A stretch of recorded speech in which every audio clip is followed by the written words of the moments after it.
Scène 1. L'arrivée à Pinewood. Lauren, citadine chic, descend d'un taxi dans un village enneigé. Une camionnette passe et éclabousse ses bottes hors de prix. Lucas, bûcheron, barbu et séduisant, descend avec une hache. Ah, parfait! Ma journée avait besoin de ça! Bienvenue à Pinewood. T'as l'air prête pour une semaine en forêt, ou pas? Scène 2. La forêt enneigée. Lauren glisse dans la neige et tombe sur Lucas qui fend du bois. Tu veux de l'aide ou tu préfères passer l'hiver là? Ah, non merci, j'adore m'écraser face contre terre. Lucas rit Ah! et lui tend une hache. Lauren essaye de couper une bûche et échoue lamentablement. Pas mal pour une première fois. T'as déjà pensé à une carrière de bûcheronne? Scène 3. Sous les étoiles. Bloquée par une tempête, Lauren passe Putain de merde! Je refais. Scène 3. Sous les étoiles. Bloquée par une tempête, Lauren passe la soirée dans le chalet de Lucas. Devant un feu de cheminée, ils discutent. Tu fais quoi ici tout seul? Sans wifi, sans rien? Je vis. C'est toi qui cours toujours après quelque chose. T'as déjà pensé à ralentir? Leurs regards se croisent, une tension naît. Scène finale, le matin de Noël. Lauren est sur le point de repartir. Lucas l'accompagne. Alors, ciao la citadine. Lauren hésite, puis...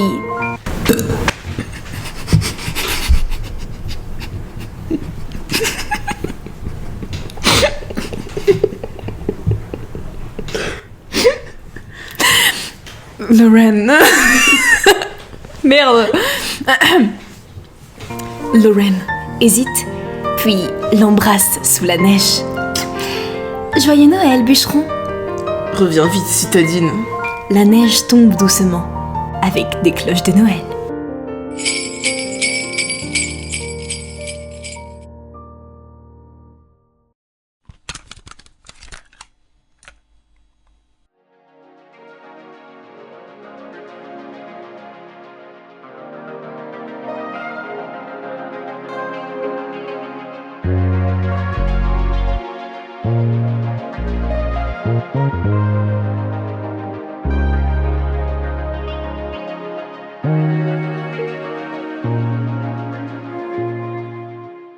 Bonjour! Et oui, ce n'était pas Lauren et Lucas, c'était Chamiflo et Bilouz. Désolé.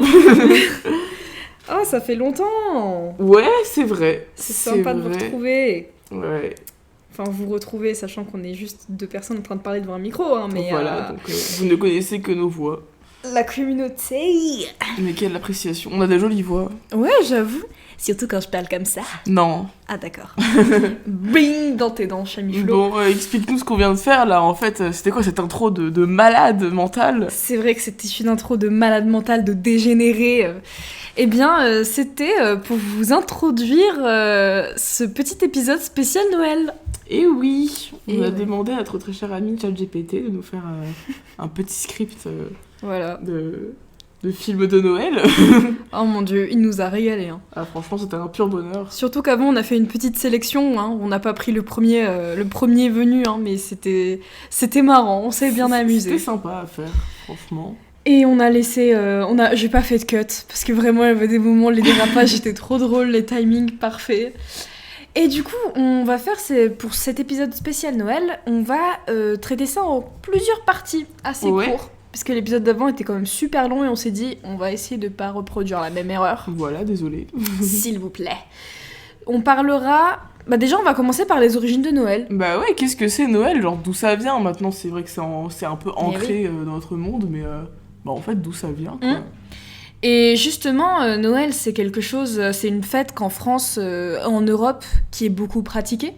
Parce qu'on est en majorité... la religion qui prime, c'est les chrétiens. Ouais. Et Noël est connu comme étant une fête chrétienne, mais est-ce que ça irait pas plus loin dans les origines? Du coup, on a un peu remonté le fil de l'histoire et on a remonté jusqu'aux racines païennes. Et ouais. Juste, voilà. C'est loin, hein. Et il se trouve qu'il y avait une fête. Alors, ceux qui connaissent, c'est les Samhain, c'est les vrais. Ça s'appelle la fête de Yule, Y-U-L-E. Et c'était célébré chez les peuples germaniques, qui justement célébraient le solstice avec des feux de joie et des festins pour honorer le dieu du soleil et de la lumière qui s'appelait Balder. Waouh. Ouais. Et c'est après, donc, pour la fixation de la date du 25 décembre, c'est justement avec l'arrivée de l'église chrétienne qu'il a officiellement fixé la naissance de Jésus au 25 décembre. Et ça s'est fixé au IVe siècle. Et justement, bien que la Bible ne précise pas cette date, cette décision, elle coïncidait avec justement les fêtes païennes du solstice d'hiver et visait à transformer une célébration païenne en une fête chrétienne. C'est un peu, en mode « Ah, les païens, drôle, maintenant il y a les chrétiens ». Et justement, le mot Noël, il vient du vieux français Noël ou Naël, qui signifie littéralement naissance. Et ce terme est dérivé du latin natalis, qui signifie relatif à la naissance. Et en particulier la naissance de Jesus Christ. Le fameux. D'où le mot aussi Christmas. Voilà, Christ. Pour les anglophones. Pour les anglophones. Voilà. Ouais. Et ensuite, on sait, en fait, du coup, ouais, ça semble être relatif à Jésus, mais faut pas oublier quand même le Père Noël, quoi. Le premier Papa Noël. D'où vient le Papa Noël ? Et en fait, à la base, c'était pas un Papa Noël, c'était un saint et il s'appelait Nicolas. Ouais, c'était Nicolas, celle-là. Attention. C'était un évêque du IVe siècle, aussi, qui vient d'Asie mineure, donc c'est l'actuelle Turquie, pour les petits curieux de géographie. Il était connu pour sa générosité et ses actes de charité, surtout envers les enfants. C'est gentil, Il aimait bien les enfants. Oh, c'est mignon. Il était très gentil. Comme la moitié des acteurs français. Pardon. Cette tradition, ensuite, elle s'est transformée c'est devenu le Père Noël, en fait, tout simplement, en Europe. Et en particulier à travers des influences néerlandaises et anglo-saxonnes. Et alors, pourquoi le rouge ? C'est vrai, on pourrait se demander. C'est Coca-Cola, non ? Pourquoi le rouge ? En fait, non, c'est pas Coca-Cola. Il y a une grosse rumeur qui dirait que ça vient de Coca-Cola. Mais en fait, non, pas du tout.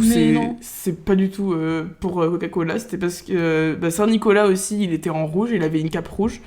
Et en fait, le rouge, c'est juste un symbole d'un attribut de sa figure protectrice, en fait. Mais non. Et si... Putain, c'est encore Coca-Cola qui a voulu nous monter le crâne. C'est ça, c'est le capitalisme. Bonsoir. Super. Figure de Noël... c'est bon à savoir. Ouais, et aussi, ça me fait penser que le sapin de Noël, du coup, il est originaire d'Allemagne. Waouh. Ouais, je viens de me rappeler, mais le sapin de Noël est originaire d'Allemagne et il est devenu populaire seulement à partir du XVIe siècle en France. Il y a tant de sapins de Noël que ça en Allemagne. Tu sais, c'est les Allemands, c'est un peu c'est les débiles qui ont inventé le sapin avec des bougies. Ah. En mode, le mec s'est dit, on a du bois, il fait froid, on va allumer un feu, mais non, on va juste mettre du feu sur un arbre. Mais uniquement sur des bougies qui seront suspendues à cet arbre. Et on croise les doigts pour que ça crame pas. Oh mon dieu. Parce que si ça crame, ce sera un peu cacao quand même. C'est là, les enfants ne se réveilleront plus jamais. Quelle horreur. Et d'ailleurs, les enfants, qu'est-ce qu'ils attendent avec impatience ? Ils attendent les cadeaux. Mais oui. C'est vrai, parce que quand même, c'est un peu à ça que sert le Père Noël, quoi. Il nous ramener uniquement des cadeaux. On a été sages toute l'année, c'est pour en recevoir. Mais pourquoi des distributions de cadeaux, vous me direz ? Et en fait, les échanges de cadeaux, c'était déjà une pratique dans les fêtes païennes. Ils ont été intégrés dans la célébration chrétienne. Donc la figure de Saint-Nicolas, il donnait des cadeaux aux enfants. Et après, ça a évolué dans le personnage du Père Noël, quoi, ou Santa Claus. Santa Claus. Comme dirait certaines cultures. Et ça a été popularisé par des poèmes et des chansons au niveau du 19e siècle. En particulier grâce à l'image du Père Noël qui Quoi ? Non, rien, désolé. j'ai vu une mouche. Grâce à l'image du Père Noël qui a été créée par l'illustrateur Clement Clark Moore. Voilà, dans son poème qui s'appelle Night Before Christmas. Wow. Et alors, qu'est-ce qu'il fait d'autre, le Père Noël ? Vous m'en direz beaucoup de choses. Il fait ho ho ho, ça on s'en fout un peu. Ho, ho, mais ho. surtout, il passe par la cheminée. Oui, parce que après avoir cramé leur sapin, les Allemands, ils cramaient leur cheminée. pour signaler au Père Noël, on fera pas de vanne sur ce que les Allemands crament, pardon. Et après... Ça y est, t'as compris. En fait, j'ai rigolé parce que tu rigolais et après j'ai rigolé parce que j'ai réellement compris. Bref, qu'est-ce qu'ils crament d'autre, les Allemands ? Bah, pas que les Allemands, en fait, il y a la cheminée. Bah, pourquoi, en fait, le Père Noël, on dit qu'il passe par la cheminée ? Parce que ça fait mal, quand même, la cheminée. Oui. Bah, en fait, il y a une signification derrière, parce qu'il pourrait passer par la porte, mais la cheminée, en fait, c'est perçu comme étant un portail magique entre les mondes pour les êtres bienveillants. En fait, Putain.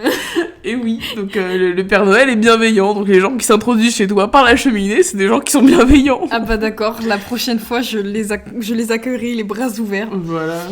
Bon. Mais ouais, et c'est du coup un portail magique entre les mondes. Voilà, entre les mondes, donc je pense que c'est des mondes un peu surnaturels. Hein, mais, Fantasmagorique. voilà, mais après si on reste dans les mondes actuels, peut-être que, je sais pas, peut-être qu'ils l'utilisent pour aller dans d'autres pays plus rapidement, hein, je sais pas. Et du coup, ouais, en vrai, ça me fait penser, ça ressemble à quoi, d'après toi, genre un Noël à l'étranger, genre dans le monde entier, parce que là on parle de l'Europe, mais... Bah, je pense que ça dépend des cultures, peut-être, je sais pas. Parce que, par exemple, en Inde, moi je sais que déjà, dans la population, il n'y a que 2,3% de la population indienne qui est chrétienne, donc qui célèbre Noël pour sa symbolique religieuse. Et c'est le 25 décembre, comme nous. Et que ça se pratique particulièrement dans 3 grandes régions. À Goa, dans la ville à Goa, au nord-est de l'Inde aussi, et à Kerala. Okay. Et par exemple, donc déjà ils décorent des bananiers ou des manguiers avec des guirlandes lumineuses, parce que bon, les sapins, il y en a pas trop là-bas. Ils ont pas l'Allemagne. C'est un petit peu compliqué. Et en termes de nourriture, parce que tu sais que moi j'aime bien la nourriture, en termes de gâteau, il y a un gâteau qui est en fait un gâteau en couche qui s'appelle le bebinka. Ok. Et t'as les neureos, qui est en fait c'est des beignets fourrés et c'est assez populaire. Et t'as aussi les plum cakes. Ça c'est assez c'est les Indiens, c'est les Anglais qui ont amené ça. Les plum cakes, c'est des gâteaux aux fruits secs. D'accord. Et ouais, c'est une tradition commune dans tout le pays. C'est des sortes de pudding. Pas vraiment. C'est un peu comme, tu vois, nous, les Saint-Genis, un peu. Non, pas les Saint-Genis, mais tu sais, les gros gâteaux. Les grosses... comment ça, les brioches. Ouais, je vois. Bah, c'est un peu pareil. Et eux, il y a du sucre glace. Et en général, c'est vert. D'accord. Okay. C'est super bon. J'ai goûté une fois. C'est grave bon. Et pour le coup, ça a vraiment... En fait, quand on voit ça, on se dit, purée, ça porte vraiment bien son nom parce que c'est hyper moelleux, c'est hyper léger. Trop mignon. Voilà. Et... Petite fun fact, le Père Noël en hindi, tu sais comment ça se dit ? Comment ça se dit ? Je sais que t'as envie de me le dire. Je vais essayer de le faire avec l'accent. Christmas Baba. Oh, c'est mignon. C'est trop chou. C'est sympa. Nous, on dit Papa Noël, tu vois. Ouais, Christmas Baba. Ouais, alors, écoute-moi bien. Hear me out. Tu vas jamais me croire. Non. Mais en Russie, parce que moi, je vais te parler de Russie. Non. Bah, y a pas de Christmas Baba ou de Père Noël. Eux, ils ont un grand-père froid. Voilà, donc c'est un mort. Ça s'appelle grand-père froid, ça se prononce donc en russe, c'est Died Moroz. Et il a son sidekick, il se balade pas tout seul, ce sacré grand-père. Il se balade avec sa petite fille qui s'appelle Snegurochka. Donc Sneg, c'est la neige, donc ça veut littéralement dire petite fille des neiges, quoi. Oh. Ouais. La Reine de Neige. Voilà, sauf qu'elle chante pas Libérée délivrée, elle est juste avec son grand-père en priant pour que tout vaille bien. Tout vaille bien. Voilà. Tout vaille bien. J'en perds mon latin, je reste dans le cyrillique. Et chez les Russes aussi, Noël, ça se fête pas le 25 décembre. Ah bon ? Ça se fête le 7 janvier, parce que c'est orthodoxe, en fait. Ah ouais ? Noël, c'est orthodoxe ? Ouais, c'est ça. En fait, les Russes, de manière générale, c'est pas forcément chrétien, c'est orthodoxe. Donc ils se basent même sur le calendrier orthodoxe, etc. D'accord. Et le 7 janvier, du coup, c'est plus une fête religieuse, en fait. Noël, c'est plus une fête religieuse. Et du coup, la distribution des cadeaux, parce qu'ils font une distribution des cadeaux par ce fameux grand-père froid, ce fameux Died Moroz.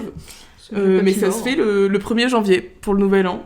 Et à ce moment-là, la distribution des cadeaux, ça se fait au pied du sapin, parce qu'il y a un sapin quand même, qui est orné d'une belle étoile rouge. Le rouge, c'est un symbole de la révolution, pas de la protection, du coup. Ouais, merci la révolution russe. Mais ouais, du coup, les cadeaux, ils sont distribués soit au pied du sapin, ou dans les parcs publics, parfois, aussi. Les bars publics? Les parcs publics, Ah, pas les bars publics. Les bars publics. Allez, les enfants. Voilà, entre une petite bière et un Coca-Cola. Mais attends, du coup, j'ai pas compris. Le 1er janvier, il y a distribution des cadeaux, et le 7 janvier, ils fêtent Noël? C'est ça, mais en fait, c'est pas vraiment... Ouais, c'est pas forcément une... C'est un peu comme une fête nationale, c'est... c'est plus une fête religieuse, en fait. Noël, c'est vraiment... Ok. C'est pas aussi... ça a pas été aussi popularisé que en France, quoi. De la même manière. Donc, en général, je crois me souvenir qu'il y a un peu la tradition aussi où ils bouffent 12 plats pendant Noël. Ah, c'est comme les 12 morceaux de raisin, là, en Ouais, Espagne. ça, c'est en Espagne, je crois. Mais ça, c'est pour le Nouvel An aussi. Ah oui, je confonds. Faut se bourrer avec 12 grains de raisin pendant les 12 coups de minuit pour pouvoir se promettre l'amour. L'amour que nous n'avons pas. Voilà, ça n'a pas marché Voilà. pour moi. Donc j'ai pas vraiment réussi à trouver s'il y avait des plats traditionnels. Alors j'ai trouvé un truc qui m'a un peu fait marrer. Ils ont leur propre aspic. Ils ont un aspic en Russie. D'accord. Ça s'appelle les Holodiets. Holodiet. Et j'adore le nom. C'est excellent. J'adore le prononcer, Holodiet. C'est juste savoir que voilà. Ouais. Et il y a quoi dans ce Holodiet? C'est comme chez nous en France pour l'aspic, du coup c'est de la viande. Et ils la font macérer, etc. Et après, à la fin, ça fait une espèce de gélatine entre des mélanges d'eau. Ça a pas l'air très fameux. Hein. Apparemment, c'est bon. Hein, écoute, si même en France ça se fait, pays de la gastronomie, on fait confiance à la France, hein, merde. La France, pays de la gastronomie, la Russie, pays de la gastro tout court. Voilà. Mais bon, écoute, okay. On fait ce qu'on peut avec la nourriture. Hein, mais en tout cas, les Holodiets, tu risques pas de les trouver sur les marchés de Noël. Hein. Non, c'est vrai, il n'y a pas d'aspic dans les marchés de Noël. J'ai jamais vu de grosse casserole. Ça aurait été sympa, n'empêche, qui veut ma carcasse de poulet, je sais pas. C'est du truck. Voilà, vache. Mais c'est vrai que c'est bien les marchés de Noël. Tu viens d'en parler parce que c'est chouette quand même les marchés de Noël. C'est des trucs que j'aime bien. Mais du coup, toi, tu t'aimes quoi dans Noël concrètement? Parce que là, on a fait les origines, Noël dans les différents pays, mais concrètement, au fond de toi, Bilouz, pourquoi aimes-tu Noël? Qu'est-ce que tu aimes dans Noël? En vrai, les marchés de Noël, j'aime bien. Genre, c'est une espèce de... C'est un peu devenu une tradition de Noël. À chaque fois, je l'attends. D'accord. Alors, elle vient de plus en plus tôt. Là, on l'a eu dès octobre, je crois, elle était là. Non, milieu novembre, la honte. Oh là là, quelle horreur. Il casse tout, en fait. Mais j'aime bien. Genre, pour moi, c'est vraiment le symbole. Ça commence les fêtes, tu vois. Donc, tu vois les artisans qui proposent leur art. Leur art. Et parfois, il y a de la bouffe, il y a du saucisson. Oh, c'est bon, très bon, le saucisson. Il y a plein de trucs sympas comme ça. Et franchement, ouais, c'est quelque chose que j'aime bien, le marché de Noël. C'est vraiment un symbole de Noël que je trouve sympa. Et toi? Moi, c'est les films de Noël. Oh là là. On reste dans la partie commerciale. Tu me parlais des marchés de Noël. Moi, je te sors les films de Noël. D'ailleurs, j'en ai 2 préférés. Oh. Genre vraiment, dès que c'est le 1er décembre, j'ai qu'une envie, c'est de les regarder. Et là, d'ailleurs, il m'en manque juste un à regarder et c'est bon, j'aurai fini mon marathon. Oh la vache. Le premier, c'est The Holiday. Ok. Avec, attention, casting de gros malades. Kate Winslet, Cameron Diaz et Black Jack. Il y a Black Jack qui a fait dans un film de Noël. Black Jack dans un film de Noël. Mais il est incroyable ce film. Mais il est trop bien ce film. Il parle de quoi? Tu vois un peu les gens qui échangent de maison, je sais plus comment ça s'appelle. Ouais. Et en gros, c'est une meuf qui vit à LA, qui a une vie... pareil, c'est un peu la meuf, la classic bitch. Elle est hyper riche et tout, elle a une putain de villa à LA. Et en fait, à un moment, elle en a marre des gens et elle veut vivre reclure dans un petit cottage en Angleterre, à l'autre bout de son pays, mais à un endroit où il parle un peu anglais. Et de l'autre, donc c'est Cameron Diaz. Et de l'autre côté, tu as Kate Winslet, qui c'est une anglaise journaliste qui est à chaque fois dans un cercle vicieux, un amour assez toxique avec son collègue. Et elle décide, elle en a marre. Et en fait, sur Internet, elles se sont rencontrées, les 2 meufs. Elles ont décidé de switch de maison. Donc l'anglaise va vivre à LA et l'américaine va vivre en Angleterre. Et c'est trop bien parce que chacune trouve pas forcément l'amour, quoique bon, Cameron Diaz c'est la blondasse sexy, donc oui, elle s'est trouvé quelqu'un. Mais Kate Winslet, c'est plus dans le tout doux sentimental, tu vois. C'est pas du tout les mêmes personnes. Et le fait qu'elles aillent dans des univers complètement différents, moi j'ai trouvé ça trop mignon. C'est adorable. D'accord. Et rapidement, mon deuxième préféré, c'est Love Actually. Ah, il est connu celui-là. Ah, mais il est... Hugh Grant, épouse-moi s'il te plaît. Mais il est trop beau, j'en peux plus. Et bref, c'est super bien. Mais qu'est-ce qui te plaît tant dans les films de Noël en fait? C'est déjà... Tu sais que c'est pas la vraie vie. Tu sais que ça n'arrivera jamais. Jamais ton prince charmant va débarquer en mode oui, je t'aime, épouse-moi, embrassons-nous sous le sapin de Noël. Oui, la vie est triste. Malheureusement, bref, on s'en fout, on va pas aller dans les détails. Mais moi, ce qui me plaît, c'est l'ambiance. C'est chaleureux, c'est gentil, c'est mignon. Ça finit toujours bien. Et moi, j'ai besoin des films où ça finit bien parfois. Ouais, c'est pas cette ambiance-là que je cherche spécifiquement. J'aime bien l'ambiance de Noël, mais pas l'ambiance des films de Noël. Je trouve que c'est pas la même. Je pense que c'est cette différence entre réalité et fiction. Mais c'est vrai que j'aime bien... ce que j'aime bien dans l'ambiance de Noël, c'est tout ce qui est... ça revient un peu avec le marché de Noël, mais toutes les odeurs qui vont avec. Genre, pour moi, Noël, je l'accorde vraiment à l'odeur de la clémentine brûlée ou les marrons chauds, tu sais. Ouais. Alors, c'est principalement la bouffe, du coup, parce qu'on aime la bouffe. Et bah oui, la bouffe, c'est bon. Mais tout ce qui est ambiance de Noël. Un truc que j'aime bien aussi, il y a pas beaucoup de personnes, je crois, qui aiment, mais c'est le fait qu'il fasse nuit plus tôt. Alors, c'est pas vraiment accordé à Noël, c'est plus au niveau des saisons. Mais pareil, c'est aussi vraiment pour moi un facteur de fête de Noël, quoi. Je l'accorde vraiment aux fêtes de fin d'année, et c'est quelque chose, je sais pas, j'aime bien. C'est chouette. J'aime bien la nuit, je suis quelqu'un de très assez nocturne. Tu es nyctalope? Oui. C'est bien. Mais ouais, j'aime bien. Moi, j'aime bien la foire au santon. Bah oui, c'est bien. Et j'aime aussi beaucoup les truffes au chocolat et les bugnes de ma mamie. Ouais, alors attends, on va rester sur la foire au santon. Pourquoi la foire au santon? Bah, je sais pas. C'est très précis. Bah, en fait, j'y ai pensé quand tu m'as parlé de marché de Noël, mais je voulais d'abord caler mes films, en fait. Ouais. Et je trouve la foire au santon, c'est bien parce que c'est plein de petits détails, plein de petites... T'as plein de papis et mamies qui se tiennent main dans la main, qui disent « Alors, on va prendre quoi cette année? On prend un petit Jésus, il est cassé, celui de l'année dernière. » Super. Et moi, déjà, les papiers et mamies, ça m'émeut toujours beaucoup très fort. Puisqu'ils font des truffes et des au chocolat et des bugnes. Oui. Vraiment, c'est les saints de la veine. Préservons les vieux, enfin, sauf si c'est des cons racistes, mais... C'est un autre détail. Dans ce cas-là, il suffit juste de les débrancher. Mais ouais, c'est comme Paolo, finalement. Ça récure toute la poussière, et au final, quand ça meurt, c'est à nous de nettoyer. Wow. Je précise que Paolo, c'est son aspirateur. Hein, ce serait con de croire qu'il y a il y a un gars qui s'appelle Paolo chez elle et qui lèche le sol c'est pour ramasser la poussière. Non, alors, ça, j'avoue, je parle des cons racistes, mais c'est vraiment une vanne raciste qu'on avait développée dans la famille, genre... Mais quelle angoisse. Mais qui n'a jamais donné de nom à son aspirateur? C'est un autre débat, ça. On va rester sur Noël. Merci. Donc oui, les truffes au chocolat et les bugnes de mamie. C'est une folie, surtout quand on sait que dans ma famille, on se bat pour les bugnes de ma grand-mère. Wow. Voilà. Mais pas pour ta grand-mère. Ah si. Bah s'il y a pas mamie, il y a pas les bugnes. Oh zut. Bah zut à l'art. Et toi, une autre chose? Ben c'est en parlant de mamie. Il n'y a pas vraiment de rapport, parce qu'il n'y a pas que mes grands-mères qui m'offrent des cadeaux, mais c'est vrai que j'aime bien les cadeaux. Parce que c'est quand même, c'est sympa. On garde cette âme un peu d'enfant, mais j'ai remarqué qu'on n'a plus vraiment le même rapport aux cadeaux quand on est enfant que quand on est adulte pendant les fêtes, parce que déjà, quand on est adulte, on les paye, les cadeaux. Donc ça pique un peu plus.